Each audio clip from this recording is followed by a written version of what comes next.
সুপ্রিয় দর্শক, আসসালামু আলাইকুম। আপনাদের সবাইকে স্বাগত জানাচ্ছি এখনকার আলোচনা। আপনাদের সঙ্গে আছি আমি সিরাজুল ইসলাম। দর্শক, রাতভর ইরান এবং আমেরিকার মধ্যে ব্যাপক সংঘর্ষ হয়েছে। ইরানের হামলায় আমেরিকার বড় রকমের ক্ষয়ক্ষতি হয়েছে। বলা যায় পুরো মধ্যপ্রাচ্য ইরানের ক্ষেপণাস্ত্র এবং ড্রোনের হামলায় জ্বলছে। এর ভেতরে ইরান কুয়েত, বাহরাইন এবং সংযুক্ত আরব আমিরাতের লোকজনকে মেসেজ দিয়েছে, বার্তা দিয়েছে, সতর্ক বার্তা, যাতে তারা মার্কিন সামরিক কোনো ঘাঁটির কাছে না থাকে।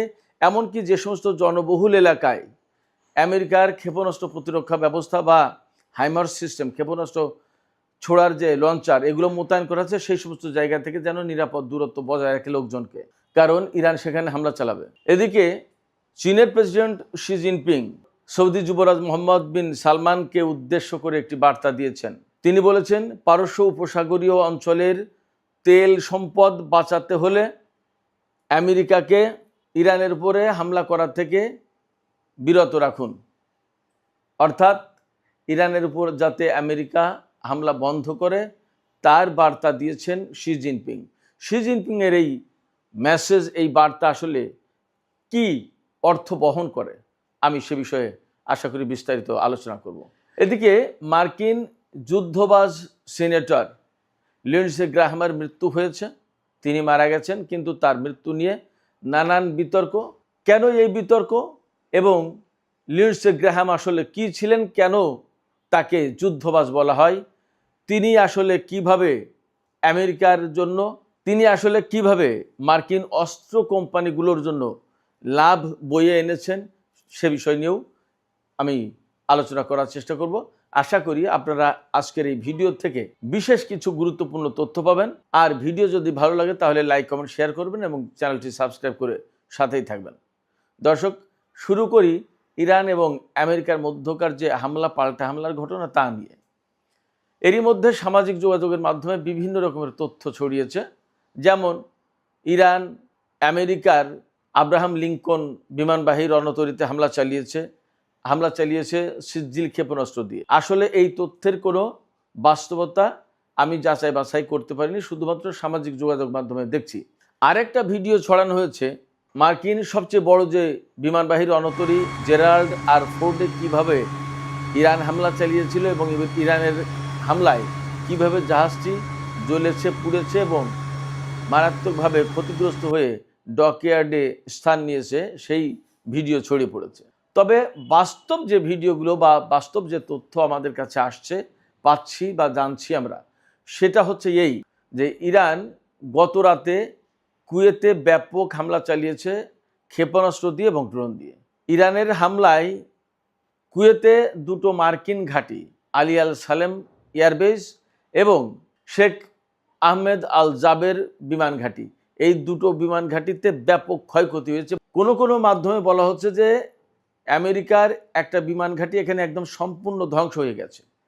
এই দুটো ঘাঁটিতে আমেরিকার হাইমার্স সিস্টেম, কেউ বলে হিমার্স, এই ক্ষেপণাস্ত্র ব্যবস্থা একদম ধ্বংস হয়েছে ইরানের ক্ষেপণাস্ত্র হামলায়। ইরান এইসব জায়গায় ব্যালিস্টিক ক্ষেপণাস্ত্র হামলা চালিয়েছে। তো এই হিমার্স ক্ষেপণাস্ত্র যে ব্যবস্থা, এর থেকে 6টা বা 12টা রকেট ছোড়া যায়, আর ক্ষেপণাস্ত্র হলে 2টো অথবা 4টা এরকম। এর আগে পেট্রো ডিফেন্স সিস্টেম ধ্বংস হয়েছে কুয়েতে।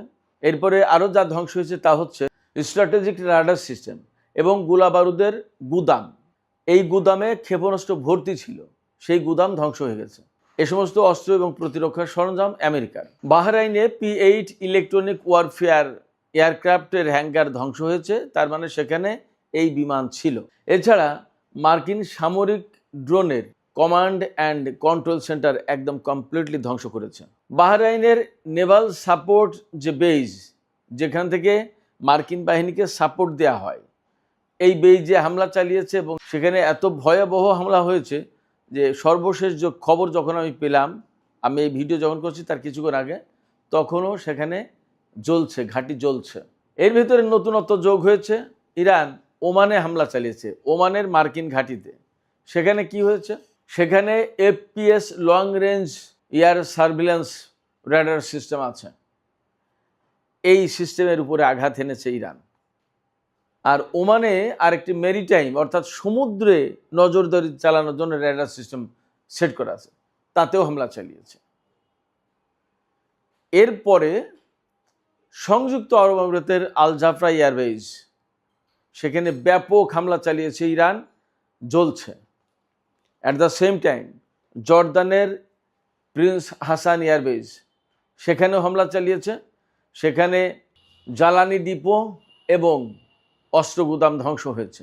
এর আগে রোববার তো সেখানে বিমানের হ্যাঙ্গার এবং বিমান ধ্বংস হয়েছিল বলে বলা হচ্ছে। কুয়েতে যে অস্ত্র গুদাম ধ্বংস হয়েছে সেখানে এটিএ সিএমএস এই ক্ষেপণাস্ত্র ছিল এবং টমাহক ক্রুজ ক্ষেপণাস্ত্র ছিল। অনেক বড় ক্ষতি আমেরিকার জন্য এটা। ইরান এই সমস্ত হামলার জন্য যে সমস্ত ক্ষেপণাস্ত্র ব্যবহার করেছে, প্রধানত কদর, ইমাদ, খাইবার শেখান, ফতে 110 এবং জুলফিকার। কেউ কেউ বলছে বা কোনো কোনো মাধ্যমে খবর পাওয়া যাচ্ছে যে ইরান সেজিল ক্ষেপণাস্ত্র ব্যবহার করেছে। এর ভিতরে কোনো কোনোটা কিন্তু হাইপারসোনিক ক্ষেপণাস্ত্র, আর সবই তো ব্যালিস্টিক ক্ষেপণাস্ত্র। ইরান গত রাতে যেভাবে হামলা চালিয়েছে, ইরানের উপরেও কিন্তু আমেরিকা ব্যাপক হামলা চালিয়েছে। ইরানের খুজেস্তান প্রদেশের একটি শিল্প অঞ্চলে ব্যাপক হামলা চালিয়েছে, বিমান হামলা বা ক্ষেপণাস্ত্র হামলা চালিয়েছে। এরপরে বন্দর আব্বাসে, সিরিক দ্বীপে, কেশম দ্বীপে, কিশ দ্বীপে, অর্থাৎ পারস্য উপসাগরের যে ইরানি উপকূলের যে এলাকা, এই পুরো উপকূল এলাকার জুড়ে প্লাস ভেতরেও ব্যাপক হামলা চালিয়েছে, অনেক বড় হামলা। এর জবাবে ইরান কার্যত ক্ষেপণাস্ত্র বৃষ্টি চালিয়েছে মধ্যপ্রাচ্যে মার্কিন ঘাঁটিগুলো লক্ষ্য করে। শুধু তাই না, ইরান এখানে যে সতর্ক বার্তা দিয়েছে কুয়েত, বাহরাইন এবং সংযুক্ত আরব আমিরাতে লোকজনকে, তাদেরকে বলেছে যে আপনারা সবাই মার্কিন ঘাঁটিগুলো থেকে নিরাপদ দূরত্বে থাকেন, তা নাহলে কিন্তু আপনারা মারা যাবেন, হামলা করবে ইরান। পাশাপাশি বিভিন্ন লোকালয়ে, এই সমস্ত দেশের বিভিন্ন লোকালয়ে যেখানে বেসামরিক লোকজন বসবাস করে, সেই জায়গায় হাইমার সিস্টেম, মানে ক্ষেপণাস্ত্র প্রতিরক্ষা ব্যবস্থা বা ক্ষেপণাস্ত্র ছোড়ার জন্য লঞ্চার সিস্টেম, এগুলো সব বসিয়েছে। সেই সব জায়গা তো ইরান ঠিকই খুঁজে খুঁজে বের করে হামলা চালাবে, তাহলে বেসামরিক লোকজনের ক্ষয়ক্ষতি হবে। বেসামরিক লোকজন যাতে হতাহতের শিকার না হয়, ইরান এই জন্য কুয়েত, বাহরাইন এবং সংযুক্ত আরব আমিরাতের লোকজনের প্রতি আহ্বান জানিয়েছে যে আপনারা মার্কিন ঘাঁটি এবং মার্কিন সামরিক অস্ত্র প্রতিরক্ষা ব্যবস্থা এই সমস্ত যেসব জায়গায় আছে, সেই সব জায়গা থেকে আপনারা নিরাপদ দূরত্বে থাকেন। তার মানে এই সমস্ত দেশে ব্যাপকভাবে হামলা চালাবে ইরান, তাতে আপাতত আর কোনো সন্দেহ নেই। শুধু তাই না, ইরান কিন্তু এই হুঁশিয়ারি উচ্চারণ করেছে, পারস্য উপসাগরীয় যে সমস্ত আরব দেশ ইরানের বিরুদ্ধে যুদ্ধ করার জন্য আমেরিকাকে ঘাঁটি, বন্দর, আকাশপথ দিয়ে সহযোগিতা করছে, তারা যদি তাদের তেল সম্পদ ব্যবহার করতে চায় তাহলে এখনই এই সমস্ত ঘাঁটি ব্যবহার বন্ধ করুক, অর্থাৎ আমেরিকার সেনারা যাতে এই সমস্ত ঘাঁটি ব্যবহার করতে না পারে। একই কথা বলেছে চীনের প্রেসিডেন্ট শি জিনপিং সৌদি যুবরাজ মোহাম্মদ বিন সালমানকে। চীনা প্রেসিডেন্ট বলেছেন যে পারস্য উপসাগরীয় এলাকার আরব দেশগুলো যদি তেল এবং গ্যাস ব্যবহার করতে চায়, এই সম্পদগুলো যদি বাঁচাতে চায় ইরানের ক্ষেপণাস্ত্র থেকে, তাহলে এই সব দেশ যেন আমেরিকাকে তাদের ঘাঁটি মাটি ব্যবহার করা থেকে বিরত রাখে, বন্ধ করে দেয়, যাতে আমেরিকা ব্যবহার করতে না পারে। এক।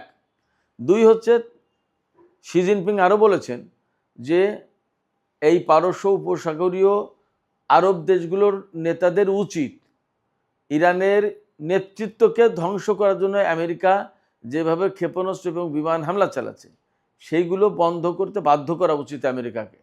তার মানে এখানে চীনের পক্ষ থেকে কিন্তু আরব দেশগুলোকে একদম পরিষ্কার বার্তা দেওয়া হয়েছে। এই কথা মানে হচ্ছে যে তার মতামত বা তাদের পর্যবেক্ষণ বা তাদের সিদ্ধান্ত জানিয়ে দেয়া। এখন কি করবে সেগুলো সৌদি আরব বা পারস্য উপসাগরীয় আরব দেশগুলোর ব্যাপার, কিন্তু চীন যে এই বিষয়গুলোকে ভালো চোখে দেখছে না, এটা কিন্তু পরিষ্কার হয়ে গেছে শি জিনপিংয়ের এই বক্তব্য থেকে। এর মানেই হচ্ছে চীন কার্যত ইরানকেই সমর্থন করছে। তার মানে ইরানের উপর যে হামলা চালাচ্ছে আমেরিকা, সেই হামলাকে সমর্থন করলো না বা সেই হামলাকে পছন্দ করছে না, সেই হামলা বন্ধ হওয়া উচিত, তিনি সে বার্তাও দিলেন। ফলে এখানে একদম ক্লিয়ার, কোনো মতেই চীন এই যুদ্ধকে সাপোর্ট করছে না, আরব দেশগুলো যা করছে তাও পছন্দ করছেন না। তার মানে আরব দেশগুলোকে প্রেসিডেন্ট শি জিনপিং এই বার্তা দিলেন যে তারা যেন, অর্থাৎ আরব দেশগুলো যেন আমেরিকাকে সহযোগিতা না করে। এবার সে হরমুজ প্রণালী তো কার্যত বন্ধই রয়েছে। গতকাল অর্থাৎ রোববার সব কিছু মিলে মোট 6টা জাহাজ হরমুজ প্রণালী অতিক্রম করেছে। তার ভিতরে ইরানের 1টি বা 2টি জাহাজে 2 মিলিয়ন অর্থাৎ 20 লাখ ব্যারেল তেল পরিবহন করা হয়েছে। আর একটা জাহাজ ছিল কুয়েতের 5 লাখ ব্যারেল তেলের জাহাজ। মোট 6টা জাহাজ গতকাল চলাচল করেছে হরমুজ প্রণালী দিয়ে। তবে আমেরিকা যে দাবি করছে যে হরমুজ প্রণালী খোলা আছে, না, খোলা নেই, পরিপূর্ণভাবে খোলা নেই। কিছু কিছু জাহাজ যেতে দিচ্ছে ইরান, যেগুলোকে তারা অনুমতি দিচ্ছে। যাই হোক সুপ্রিয় দর্শক, আলোচনার শেষ পর্যায়ে মার্কিন যুদ্ধবাজ সিনেটর, যাকে হকিস বলা হয়, এটা মশহুর, তিনি একদম ফেমাস এইভাবেই, হকিস সিনেটর লিন্ডসে গ্রাহামের মৃত্যুর যে বিতর্ক, মৃত্যু সম্পর্কে যে বিতর্ক উঠেছে সেই সম্পর্কে কিছু কথা বলি। বলা হচ্ছে তার স্বাভাবিক মৃত্যু হয়েছে, মানে আকস্মিক মৃত্যু হয়েছে, হঠাৎ করে হার্ট অ্যাটাক করে বা একটা কিছুতে হঠাৎ অসুস্থ হয়ে পড়ে মারা গেছে। কিন্তু বলা হচ্ছে তিনি তার আগে ইউক্রেনে ছিলেন এবং ইউক্রেনে একটা ড্রোন উৎপাদন কারখানা পরিদর্শন করেছেন। ইউক্রেনের প্রেসিডেন্ট ভলোদিমির জেলেনস্কির সাথে বৈঠক করেছেন। তিনি আমেরিকা থেকে পোল্যান্ড হয়ে ইউক্রেনে গেছেন, ইউক্রেন থেকে পোল্যান্ড হয়ে আবার আমেরিকা ফিরেছেন। যে সময়সীমা বলা হচ্ছে তাতে তিনি ইউক্রেন থেকে পোল্যান্ড হয়ে আমেরিকায় ফিরে যেতে পারেন না, এরকম একটা কথা, এরকম দাবি উঠেছে। তিনি মূলত রাশিয়ার ক্ষেপণাস্ত্র হামলায় মারা গেছে ইউক্রেনের ভেতরে, এই কথা গোপন করার জন্য তাকে তড়িঘড়ি করে বলা হচ্ছে যে তিনি তার নিজ বাসভবনে তিনি মারা গেছেন আকস্মিকভাবে অসুস্থ হয়ে পড়ে। যাই হোক, তিনি যেভাবে মারা যান না কেন, তিনি মারা গেছেন, এটা হচ্ছে বাস্তবতা। কিন্তু তিনি যুদ্ধবাজ হিসেবে খ্যাত কেন, কি করেছেন তিনি? একদম সহজ। তিনি 2003 সালে সিনেটর নির্বাচিত হয়েছেন সাউথ ক্যারোলাইনা থেকে। সাউথ ক্যারোলাইনা থেকে সিনেটর নির্বাচিত হওয়ার পরে 2003 থেকে 2026 সাল পর্যন্ত তিনি 5 বার সিনেটর নির্বাচিত হয়েছেন। এবারও তিনি নির্বাচন করবেন বলে কথা ছিল। তো তিনি সবসময় আমেরিকার যুদ্ধের পক্ষে, অস্ত্র উৎপাদন বাড়ানোর পক্ষে, সামরিক বাজেট বাড়ানোর পক্ষে, বিভিন্ন দেশে দেশে যুদ্ধ, সামরিক আগ্রাসন বা সামরিক অভিযান যাই বলেন, এইগুলো চালানোর পক্ষে। যেমন এই যে ইরানের ব্যাপারে, ইরানের উপরে পারমাণবিক বোমা হামলা চালানো উচিত, ব্যাপকভাবে হামলা চালানো উচিত, একদম ইরানের নেতৃত্বকে, সরকারকে ধ্বংস করে দেওয়া উচিত, গাজাকে একদম ধ্বংস করে দেওয়া উচিত, সিরিয়ায় আমেরিকার হামলা চালানো উচিত, ইরাকে হামলা চালিয়েছে, আফগানিস্তানে, লিবিয়ায়, প্রত্যেকটা জায়গায় লিন্ডসে গ্রাহামের সমর্থন ছিল এবং তিনি সবসময় যুদ্ধের পক্ষে ওকালতি করে, সবসময় অস্ত্র উৎপাদন বাড়ানোর ব্যাপারে ওকালতি করে এবং সবসময় সামরিক বাজেট, মার্কিন সামরিক বাজেট বাড়ানোর ব্যাপারে ওকালতি করে। কারণ কি, তিনি যতবার নির্বাচিত হয়েছেন প্রত্যেকবার মার্কিন যত অস্ত্র নির্মাতা কোম্পানি, এই যে বোয়িং বলেন, লকহিড মার্টিন বলেন, তারপরে আপনার নর্থরপ গ্রুম্যান, এরকম যত কোম্পানি আছে, প্রত্যেকটা কোম্পানি তাকে, কোম্পানির মানে কর্মকর্তারা লিন্ডসে গ্রাহামকে নির্বাচনের সময় তহবিল সরবরাহ করে, তহবিল দেয়, মানে অর্থ দেয়, ডলার দেয়, যাতে তিনি নির্বাচনে ব্যাপকভাবে পয়সা খরচ করতে পারেন এবং তিনি নির্বাচন করার পর থেকে আজ পর্যন্ত কখনো সম্ভবত হারেননি। কারণ কি, ব্যাপকভাবে তিনি টাকা খরচ করেন। আর তাতে এই অস্ত্র কোম্পানিগুলো তাকে কেন টাকা দেয়? তাকে টাকা দেয় মূলত এই কারণে যে তিনি তো অস্ত্র কোম্পানিগুলোর পক্ষে কথা বলেন, অস্ত্র উৎপাদনের কথা বলেন, বিভিন্ন দেশে দেশে যুদ্ধ, সামরিক অভিযান পরিচালনার কথা বলেন এবং সামরিক বাজেট বাড়ানোর কথা বলেন।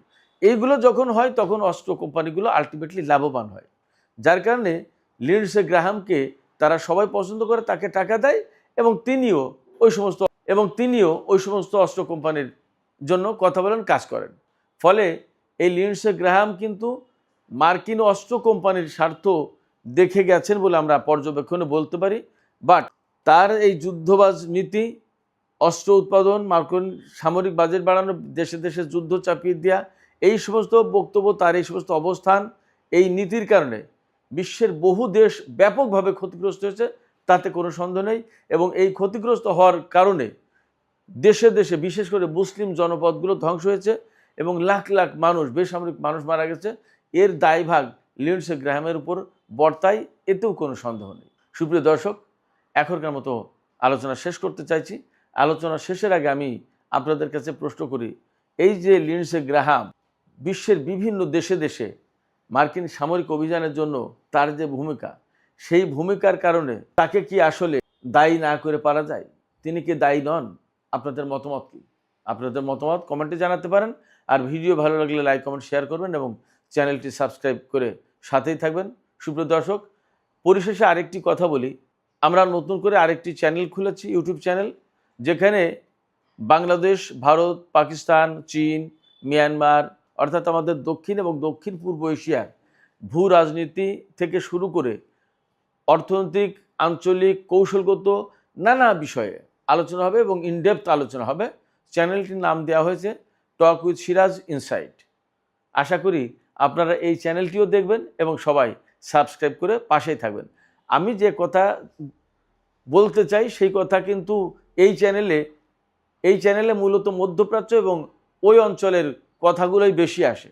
সেক্ষেত্রে আমাদের অঞ্চল, আমাদের যে দক্ষিণ এশিয়া বা দক্ষিণ পূর্ব এশিয়া বাদ থেকে যাচ্ছে, এই বিষয়েও অনেক বিশ্লেষণ দরকার। সেই জন্য নতুন এই চ্যানেল খোলা, টক উইথ সিরাজ ইনসাইট। আশা করি দুটো চ্যানেলের সাথে আপনারা থাকবেন, সাবস্ক্রাইব করবেন, সহযোগিতা করবেন এবং প্রতিদিন নিত্য নতুন ইনডেপথ আলোচনা নিয়ে আপনাদের জন্য ভিডিও উপহার দেব। আশা করি আপনারা সঙ্গেই থাকবেন। সুপ্রিয় দর্শক, আজকের আলোচনা এখানেই শেষ করছি। আপনারা সবাই অনেক অনেক ভালো থাকুন। আল্লাহ হাফেজ।